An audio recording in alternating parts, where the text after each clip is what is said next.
Hello friends, my name is Jia. Welcome back to my channel. In this video we are going to learn about hemostasis. इस video के जरिए हम लोग haemostasis पढ़ने वाले हैं। हीमोस्टेसिस क्या होता है, इसके स्टेप्स क्या क्या हैं, इन सब के बारे में आज हम डिटेल में पढ़ेंगे। चलिए आइए शुरू करते हैं। देखिए, हीमोस्टेसिस को अगर दो वर्ड में तोड़ा जाए तो हीमो का मतलब होता है ब्लड और स्टेसिस का मतलब होता है स्टॉपिंग। मतलब कि ये एक ऐसा मैकेनिज्म होता है जिसकी वजह से ब्लड क्लॉट होता है, मतलब कि जिसकी वजह से ब्लीडिंग स्टॉप होती है। मान के चलिए एक पेशेंट, एक कोई पर्सन है, उसको चोट लग गई है, ठीक है, उसका ब्लड बहता जा रहा है, तो हीमोस्टेसिस वहां पे वर्क करेगा और जो ब्लीडिंग हो रही है उसको स्टॉप करेगा, उसको हीमोस्टेसिस कहते हैं। और ये एक ऐसा मैकेनिज्म है जिसकी वजह से ब्लड का क्लॉट बनता है वहां पर उस पर्टिकुलर एरिया पे, और जिसकी वजह से वो ब्लड जो बहता है वो रुक जाता है।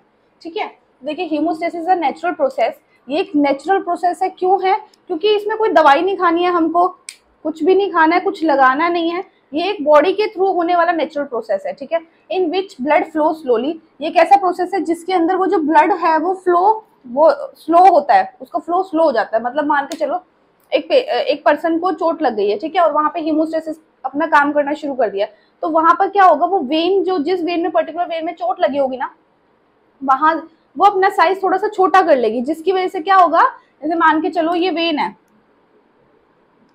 ठीक है, और इसको यहाँ चोट लग गई है, तो ये क्या करेगी ना, ये अपने साइज को थोड़ा सा छोटा कर लेगी। कैसे कर लेगी? यहाँ से थोड़ी सी मोटी सी हो जाएगी, ठीक है, यहाँ पे बहुत सारी चीजें अडेयर हो जाएंगी, प्लेटलेट वगैरह, और ये जो होल छोटा हो जाएगा, तो इसकी वजह से जो ब्लड फ्लो हो रहा है वो कम हो जाएगा। अब एक तो बड़े एरिया में से ज्यादा ब्लड फ्लो होता है और कम एरिया में से कम ब्लड फ्लो होता है, तो वो चीज हो जाएगी। इसलिए लिखा हुआ है it is a natural process in which blood flow slowly, जिसकी वजह से जो ब्लड है वो बहुत स्लो फ्लो करेगा एंड अ क्लॉट फॉर्म्स। और क्योंकि ब्लड धीरे धीरे स्लो वहां से निकलेगा और वहां पे एक क्लॉट बन जाएगा, धीरे धीरे ये चीज बंद होती जाएगी, ठीक है, क्लॉट बन जाएगा यहाँ पर। और वो क्लॉट किस लिए होगा?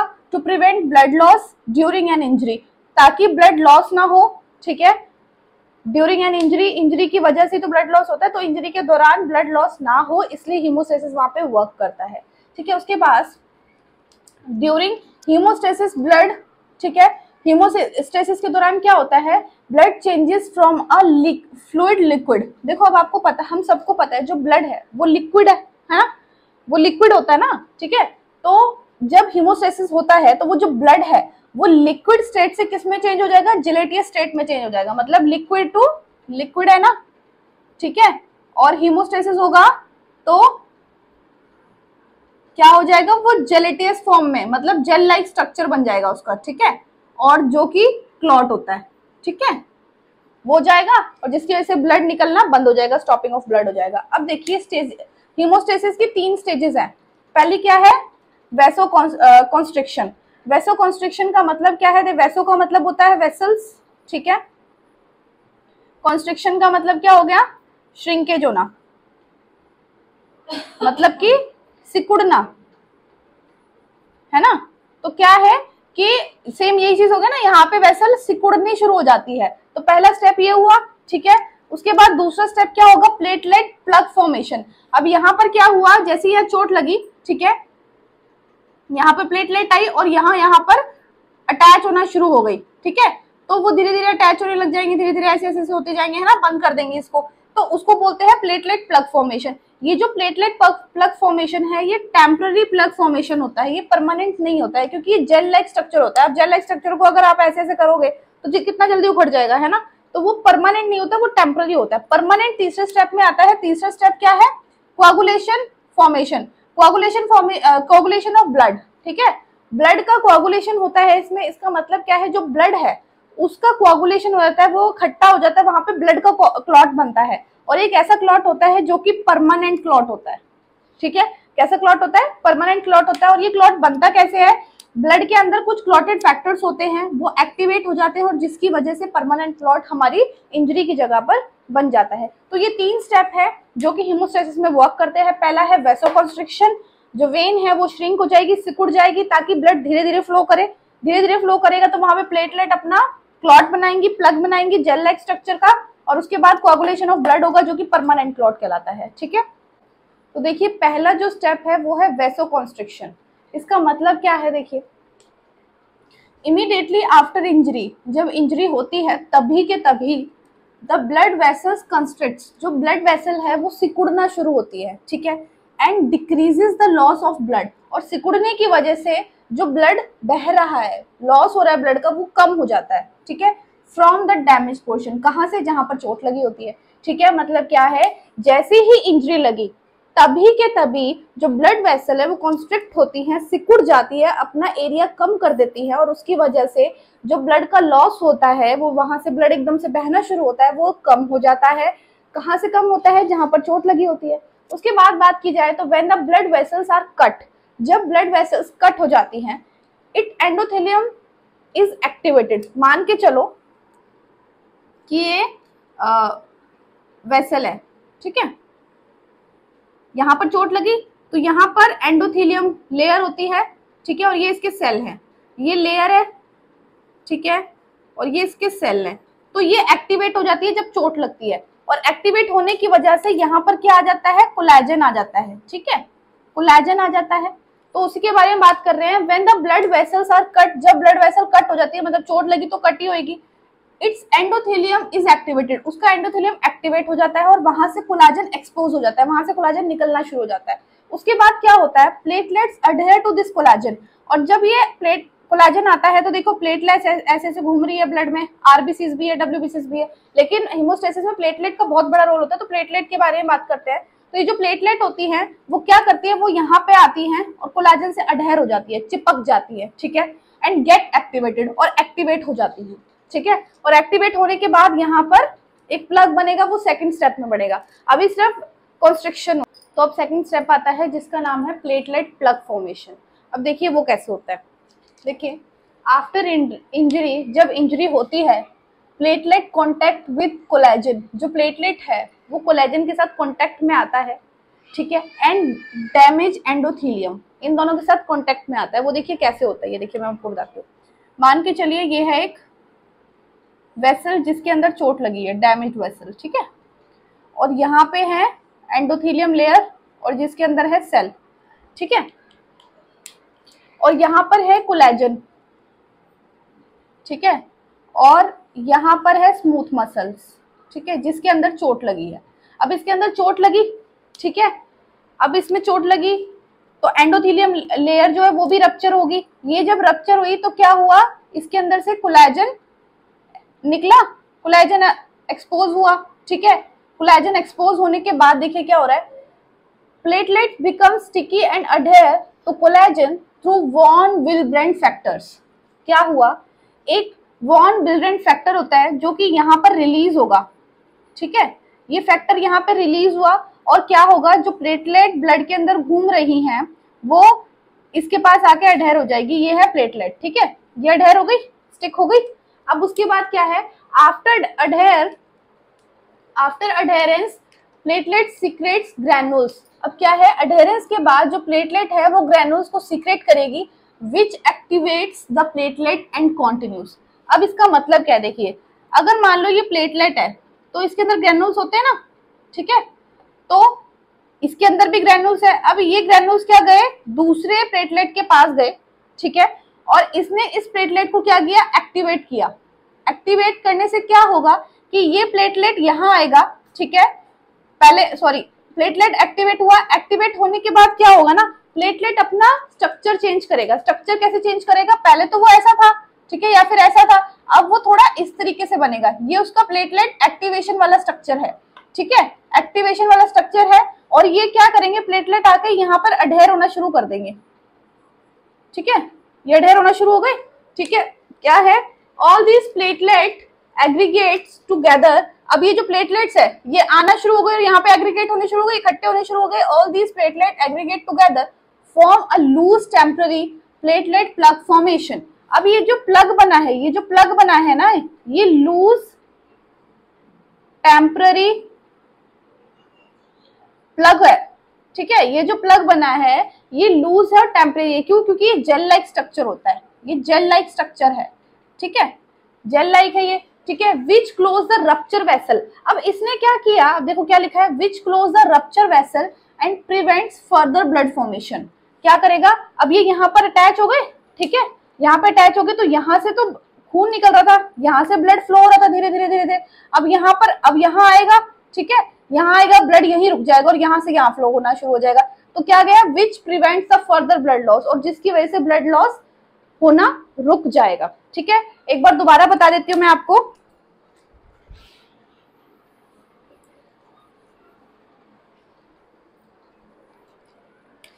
ये वेसल है, इंजर्ड वेसल, ठीक है, ये इंजरी है इसकी, ठीक है, इंजरी हुई। उसके बाद क्या है, यहाँ पर एंडोथेलियम लेयर्स है, ठीक है, जिसके अंदर सेल है, यहाँ पर है कोलेजन, ठीक है, और इसके नीचे स्मूथ मसल्स जिसके अंदर इंजरी होती है। अब अगर मान लो इंजरी हुई तो इसमें भी इंजरी होगी। इंजरी होने के बाद क्या होगा, कोलेजन एक्सपोज हुआ। अब कोलेजन एक्सपोज होगा तो उसके साथ क्या होगा, वहां पर एक और फैक्टर है जो रिलीज होगा। उस फैक्टर का नाम क्या है, VWF, वैन वॉन विलब्रेंट फैक्टर, और ये यहाँ पर एडहायर होगा, और इसके एडहायर होने से क्या होगा, जो प्लेटलेट ब्लड में घूम रही है वो यहाँ आके एडहायर हो जाएगी। ठीक है, अब क्या होगा, क्योंकि प्लेटलेट के पास ग्रैनुल्स होते हैं, ठीक है, अभी ग्रैनुल्स क्या करेंगे, दूसरी प्लेटलेट के पास जाएंगे, इसको करेंगे एक्टिवेट। एक्टिवेट करने के बाद शेप चेंज होगी, शेप चेंज हुई कैसे, इस तरीके से आई, और ये जो शेप चेंज होकर ये यहाँ पर आकर इस तरीके से अडहेयर होना शुरू कर देंगे। ठीक है, बस ये है temporary loose platelet plug formation. ठीक है, और इसकी वजह से क्या होगा, जो ब्लड फ्लो यहाँ से बाहर आना था वो अब ऐसे ऐसे जा रहा है। ठीक है, तो ये है सेकंड स्टेप। अब देखिए, मैंने आपको बताया था कि प्लेटलेट के अंदर कुछ ग्रैनुल्स होते हैं, जैसे मैंने आपको बताया था ना कि ये प्लेटलेट है, इसके अंदर ग्रैनुल्स है ना, और ये प्लेटलेट जाके दूसरे प्लेटलेट को एक्टिवेट कर रहा था। एक्टिवेट करने के बाद शेप चेंज हुई थी, शेप चेंज होने के बाद इस तरीके से हो गया था। तो इन ग्रैनुल्स का और भी बहुत सारा काम है, वो देखते हैं क्या है। देखो, इनमें ग्रैनुल्स में नाम है, कौन कौन से ग्रैनुल्स होते हैं। देखिए, पहले है सीरोटोनिन। सीरोटोनिन ये जो ग्रैनुल है ये हेल्प करता है एक्ट एज अ वेसोकॉन्स्ट्रिक्शन। इसकी वजह से जो वेसल्स है उनका कॉन्स्ट्रिक्शन होता है, उसके लिए होता है सीरोटोनिन। कैल्शियम जो है वो क्लॉटिंग फैक्टर के साथ बाइंड होगा, ठीक है, और क्लॉट फॉर्मेशन करेगा। उसके बाद एडीपी, एडिनोसिन, उसके बाद एडीपी है एडिनोसिन डाइफॉस्फेट, जो कि हेल्पिंग करेगी एग्रीगेशन में। किसके एग्रीगेशन में, प्लेटलेट की एग्रीगेशन में, प्लेटलेट को इकट्ठा करेगी। ठीक है, प्लेटलेट को इकट्ठा करने में हेल्प करेगी।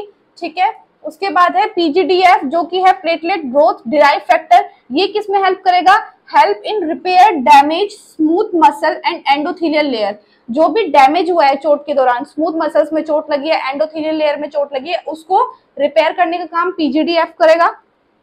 उसके बाद थ्रोम्बोक्सिन A2, वो क्या करेगा, promote aggregation of platelet and वेसो constriction. ठीक है, ये जो एग्रीगेशन है और वेसो कंस्ट्रिक्शन को उसको और भी ज्यादा बढ़ाता जाएगा। ये सभी फैक्टर मिलकर रिस्पॉन्सिबल होते हैं स्टॉपेज ऑफ ब्लड में, ठीक है, और प्लग फॉर्मेशन में। और ये कहां पर होते हैं, ये प्लेटलेट के ग्रैनुल्स होते हैं। अब देखिए, जो थर्ड स्टेप है वो है कोआगुलेशन ऑफ ब्लड, और ये लास्ट स्टेप है। और इसके बाद जो प्लग बनता है वो परमानेंट क्लॉट फॉर्मेशन होता है, उसकी वजह से परमानेंटली ही ब्लड बहना, ब्लड का लॉस होना टोटली स्टॉप हो जाता है। देखिए वो कैसे होता है, सबसे पहले इसमें क्या होगा, कोआगुलेशन होगा। ये कोआगुलेशन होता क्या है, ये प्रोटेक्ट करता है फ्रॉम एक्सेसिव ब्लीडिंग। बहुत ज्यादा ब्लीडिंग जो होती है उसको प्रोटेक्ट करता है हमें उससे। ड्यूरिंग दिस प्रोसेस, इस प्रोसेस के दौरान क्या होता है, जो फिब्रिनोजन होता है वो फिब्रिन में कन्वर्ट होता है, मतलब फिब्रिनोजन इस तरीके से फिब्रिन में कन्वर्ट हो जाएगा। अब क्या होगा, वो जो फिब्रिन कन्वर्ट हुआ है इसके अंदर थ्रेड होते हैं, मतलब धागे होते हैं, जैसे कि ये ऐसे ऐसे ऐसे धागे होते हैं। ठीक है, तो fibrin threads gets attached to the platelet plug. अब वो जो प्लेटलेट प्लग बना था, है ना, प्लेटलेट प्लग बना था, उसके साथ ये जो फिब्रिन के थ्रेड है वो अटैच हो जाएंगे। और जैसे ही प्लेटलेट का प्लग बना था, ठीक है, इंजरी पे, इसके साथ फिब्रिन थ्रेड ऐसे ऐसे अटैच हो जाएंगे। ठीक है, और इसको और भी ज्यादा टाइट बना देंगे। ठीक है, विच ब्लॉक्स द रप्चर पार्ट, और वो रप्चर पार्ट को ब्लॉक कर देंगे। ये इंजरी के इंजरी, जैसे मान लो ये ब्लड वेसल्स थी, है ना, और यहाँ पर चोट लगी थी, तो ये यहाँ पर ये प्लग फॉर्मेशन हो गया ना। अब ये प्रॉपर ब्लॉक कर दिया यहाँ पर, है ना, तो उसकी वजह से क्या होगा, prevent further blood loss completely. वो जो फर्दर ब्लड लॉस हो रहा था उसको प्रॉपर बंद कर देगा। ठीक है, और ये जो क्लॉट फॉर्मेशन होता है ये परमानेंट होता है। ठीक है, क्योंकि ये जेल लाइक स्ट्रक्चर नहीं होता है, ये बहुत ज्यादा हार्ड होता है। ओके, उसके बाद क्या है, देखो कोआगुलेशन जो होता है वो दो पाथवे से होता है, एक होता है इंट्रिंसिक पाथवे, दूसरा होता है एक्सट्रिंसिक पाथवे। ये पाथवे हम किसी और वीडियो में पढ़ेंगे। सिर्फ थर्ड जो प्रोसेस था कोआगुलेशन ऑफ ब्लड में क्लॉट फॉर्मेशन होगा, ठीक है। उसमें क्या होगा कि फिब्रिनोजन से फिब्रिन बनेगा और ये जो फिब्रिन है वो जो प्लेटलेट प्लग फॉर्मेशन हुआ था उसमें जाकर फिब्रिन के थ्रेड धागे जाके अटैच होना शुरू हो जाएंगे और उस प्लग को और भी ज्यादा मजबूत कर देंगे। वो थर्ड स्टेप है आपका। एक बार ना समरी पढ़ लेते हैं कि कैसे कौन सी चीज होती है, तो थोड़ा सा ओवरव्यू दोबारा से मिल जाएगा। देखो क्या हुआ, सबसे पहले इंजरी हुई कहाँ पर, ब्लड वेसल में हुई और उस साथ में एंडोथेलियम भी डैमेज हुआ। इंजरी के दौरान ब्लड वेसल में हुई इंजरी और उसकी वजह से एंडोथेलियम भी डैमेज हुआ। अब उसके बाद जब एंडोथेलियम डैमेज होता है तो क्या होता है, कोलाजन एंडोथेलियम में से एक्सपोज होता है, बाहर निकलता है। जब कोलाजन एक्सपोज होता है तो उसके बाद एक और फैक्टर रिलीज होता है वहां से, जो कि होता है वॉन ब्रिलेंट फैक्टर। ये फैक्टर रिलीज हो गया। अब उसके बाद क्या होगा, जैसे ही फैक्टर रिलीज हुआ उसके साथ अडहेर हो जाएगा प्लेटलेट, ठीक है। मतलब कि इस फैक्टर की वजह से जो प्लेटलेट है वो कोलाजन के साथ चिपक जाएगा और चिपकने के बाद क्या करेगा, वो जो प्लेटलेट है एक्टिवेट होगा, सॉरी वो जो प्लेटलेट कोलाजन के साथ अटैच हुआ है ना, वो बाकी प्लेटलेट्स को एक्टिवेट करेगा। कैसे एक्टिवेट करेगा, अपने खुद के ग्रैन्यूल्स को अपने अंदर से रिलीज करेगा, ठीक है। ग्रैन्यूल्स रिलीज हो गए। अब वो ग्रैन्यूल्स कौन कौन से रिलीज हो रहे हैं, देखो यहाँ पे लिखे हुए हैं, ठीक है। सीरोटोनिन, एडीपी, A2, PGDF, ये ग्रैन्यूल्स हो गए। अब देखो क्या होगा, पहला ग्रैन्यूल पहला स्टेप करेगा, दूसरा, तीसरा। देखो कैसे, पहला क्या बताया था मैंने, वैसो कॉन्स्ट्रिक्शन बताया था ना, चोट लगेगी तो वैसल अपना साइज छोटा करेगी ताकि ब्लड ना ज्यादा फ्लो हो। तो उस चीज में कौन सा ग्रैन्यूल हेल्प करता है, सीरोटोनिन वैसो कॉन्स्ट्रिक्शन में हेल्प करेगा। फिर दूसरे पे आ जाते हैं, फिर उसके बाद सिक्रेशन ऑफ एडीपी होगा और थ्रोम्बिन A2 होगा। उसकी वजह से क्या होगा, जो प्लेटलेट है आपस में इकट्ठे होंगे, वहां पे जुड़ना शुरू होंगे कोलाजन के साथ में और उसकी वजह से प्लेटलेट प्लग फॉर्मेशन होगा। ये होगा टेम्पररी, ठीक है। अब टेम्पररी काम तो करना नहीं है ना, परमानेंट करना है। तो परमानेंट के लिए क्या होगा कि फॉर्मेशन ऑफ प्रोथ्रोम्बिन एक्टिवेटर होगा, PGDF, और वो क्या करेगा, वो फिब्रिनोजन को कन्वर्ट करेगा फिब्रिन में, और वो जो फिब्रिन है उसकी जो थ्रेड है ये जो प्लेटलेट प्लग फॉर्मेशन हुआ है इसके साथ जाके अटैच होना शुरू हो जाएंगे और वहां पे ब्लड का एक बड़ा सा क्लॉट बन जाएगा, जो कि थर्ड स्टेप था, क्लॉटिंग ऑफ ब्लड। तो ये आपका सारा स्टेप था, ये एक ओवरव्यू था हीमोस्टेसिस पर, ठीक है। अगर आपको ये वीडियो यूजफुल लगा हो, अच्छा लगा हो, तो प्लीज मेरे चैनल को सब्सक्राइब करें, लाइक करें, शेयर करें। वीडियो कैसा लगा कमेंट में जरूर बताएं और कोई भी डाउट है तो वो भी आप लोग मुझसे कमेंट में पूछ सकते हैं, मैं जरूर आंसर करूंगी। Thank you very much.